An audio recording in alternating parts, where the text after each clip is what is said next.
among the way too many, probably hundreds of emails I get a day. Received one yesterday from Email Blast from Sports Radio 94 WIP in Philadelphia. Oh, boy. And the subject is Giglio, best Eagles D I've ever seen.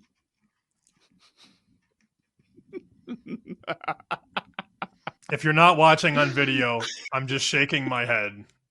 This same guy. Why? This same guy said they weren't making the playoffs. Your guy. This is not a playoff team. Oh, now so they're good. the best defense he's ever seen in Philly. Which one is ever it? seen? Joe G, he'll admit it. He will flip-flop from time to time, but it's our duty to make sure we call him out on it. But yes, he was concerned early in the year. What was it, like after week 3? They're not going to make the playoffs. Week 4, they were 2-2. It really was. Wow. It really was week 4, not making the playoffs in this NFC. Have you seen the very bottom of the NFC? Some of these teams that are going to make it. Oh yeah. Have you seen? Eagles hold defense. on. Have you seen that they haven't lost a game since he said that? Have you noticed that? Okay, so how does this work now with our Eagles futures from before the season started? So he says this. We laughed at it at the time. Paul brought it up. Like, what do you think of this? And we were like, no, they're making the playoffs. Stop it. Overreaction. Joe G being silly. Since then, they haven't lost. But now that he's 100% in, he's already tweeted out the date of the NFC Championship game, which will be the Eagles against the Lions, according to him, the date and the time. And now he's making statements like, this defense is better than the Reggie White, Jerome Brown defense. He's going out there and making that statement right now. So is this going to work against us moving forward? I hope not. I hope that one man's prediction or one man's analysis doesn't ruin all my future bets, but I don't know. You tell me. Should I be nervous? You would know. No, not when it comes to Philadelphia teams, because the year that the Phillies made the run to the World Series, we were in April, myself and Paul, at big numbers for the pennant and the World Series. End up losing the World Series, neither here nor there. He was laughing at us throughout the first 3 months of the season. Well, let me get a temperature. They had a slow start. I said, good. Give me more. Give me more Phillies. Let's go. We were all in. They had a terrific run. And then, of course, he had to come out and say, yeah, I was wrong on that one. So he has the ability to be, because you get too close to it, emotions are involved, to be dead wrong about his teams. So I don't think that you should be worried. I should be worried at all. I'm not worried about Saquon Barkley to win Offensive Player of the Year. I think that one is a very good bet. And win or lose, I made the right bet at 20 and 25 to 1. As for NFC, I guess we will soon find out. But all those injuries hitting Detroit, Philly just hanging out right there. Like Detroit is the horse that made the turn in front, but Philly's right there, just sitting a little bit off the lead, ready to hopefully finish strong. And that's all we could hope for, is guys holding a lot of Eagles futures. That game hasn't really moved either, Philly-Washington. So look ahead was 3. They reopened it, let's see, on the 15th at 4. It came off the 4, and it's been sitting 3.5 for most of the week. BetMGM 3.5. Totals come down a bit, thanks to the best defense in Philly history, 47.5 to 45.5. And ironically enough, this is that team, Washington. This was the team early in the season when Jaden Daniels was completing 75% of his passes and Washington was going to win the division. This was the roadblock, allegedly, for Philly. Philly can put this out of reach. Well, the division's already out of reach, but Philly can really put Washington in a binder if they can win this one. Season, sort of hanging in the balance for Washington. They're on line 7, but they only have a 1-game lead on Seattle. This is a huge game for Washington. And I guess I understand the support for the Commanders at home plus 3.5. I do understand it. I haven't bet the game, but I understand it. Yeah, I haven't bet it either. That's a tough number for me, man. That is funny. I'm. Those were some good defenses. Clyde Simmons was terrific. Seth Joyner at linebacker. All right, they're better. Okay, I got you, Joe G. Injuries. We were just talking about the Saturday games with Mahomes practicing in full. Does it mean anything? It's a guessing game at this point because they've admitted light practices so far this week. Tuesday and Wednesday, very light practices, but they were able to say Mahomes in full. What does that mean for today's practice? That'll be big. Pittsburgh, the other Saturday game. This is massive. So Pickens did not practice Tuesday or Wednesday. Watt got a limited practice in, Sam. That makes me feel very good that Watt's going to be on the field for that defense. I wish I knew more about Pickens. That's my only concern. And it is funny in a vacuum to say, well, it's only one player, but man, their offense looks a lot different with him out there.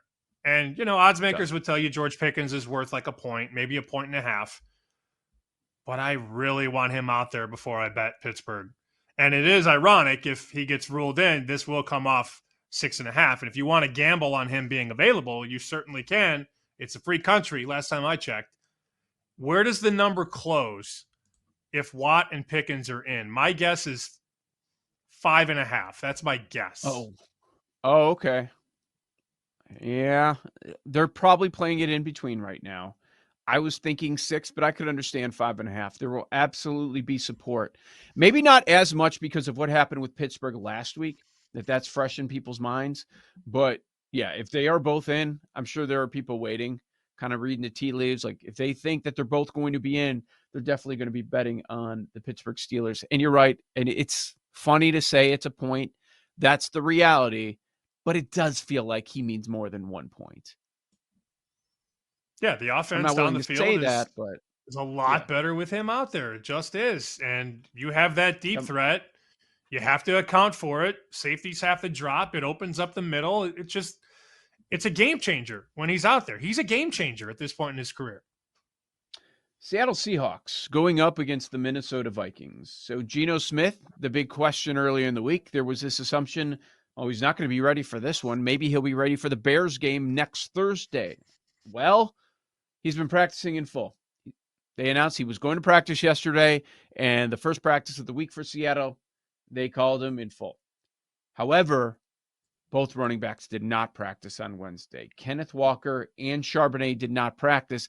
Based on what McDonald was saying, though, he was more optimistic about Walker playing this weekend. That's going to be big. Do or die every game moving forward for Seattle in that NFC West. I wish I could get behind Seattle. I don't love the spot. I don't love that I bet them last week in a very similar spot, catching around this number at home against Green Bay, and Jordan Love played really well. I don't know. I don't like this defense against Geno for Seattle. I want Seattle to win. I want Seattle and Arizona to win for the rest of time to keep the Rams out of the playoffs. But it's shaping up for your Ramley. It just is, unfortunately. Drew Lock, they called him limited on Wednesday, but Daboll made the announcement that he's going to start in this game for the Giants. Of course, the Giants at the Falcons. It's a big game. I know it's one of the largest point spreads, but it's just so intriguing what's going to happen here with the rookie quarterback making his debut in laying more than a touchdown. It is a situation that we rarely see. I get it because the Giants have lost 9 in a row. They have nobody left on defense. They're signing guys off the street to apparently give them some significant playing time.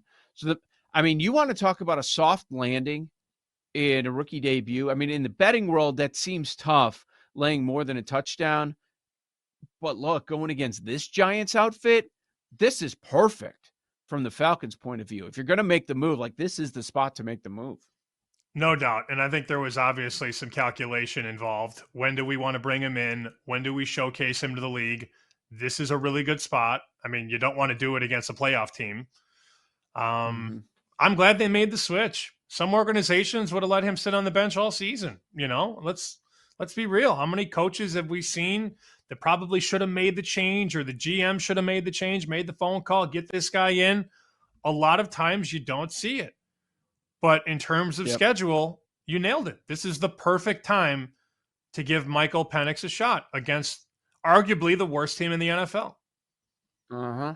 Okay, so that transitions us to teasers. Atlanta to 2.5. You can get them under a field goal. If you want to move this number, it's a low total, only 42. Penix against Locke.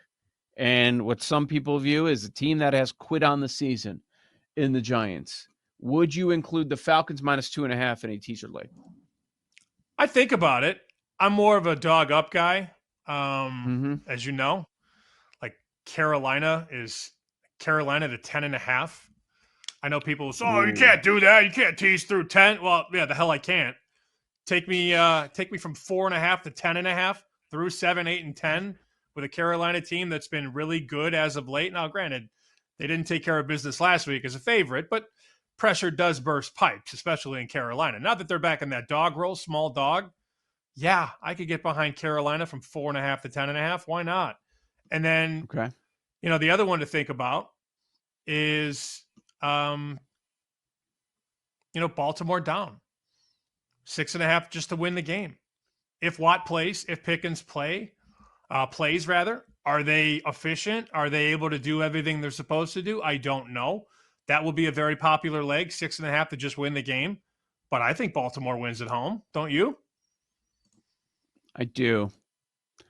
If I'm teasing that game, I was actually thinking, could you go to 12.5 or 13? Go the other way. You could do whatever you want.